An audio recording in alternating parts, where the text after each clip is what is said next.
Çatıdan kar düşmesi sonucu şu çatıdan aracın camı gitti. Tavan gitti. Tavan çöktü abla ya. Evet. Kardeşimizin büyük bir zararı oldu. İnşallah kaskosu vardır.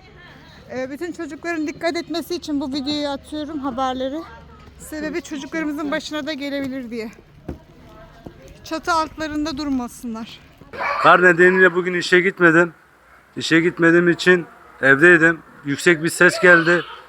Biz dışarıya çıktık. Benim arabamın üzerine kar düşmüş. Baktım bizim araçta bayağı hasar var. Sonra karşı komşuyla biz irtibat haline girdik. Yanaşmıyorlar. Aracın tavanda hasar var, camında hasar var, kaputunda hasar var. Zaten ben de tamirciyim. Bunun en az 150 milyar masrafı var. Daha sonra gereken bütün işlemleri başlatacağız yani.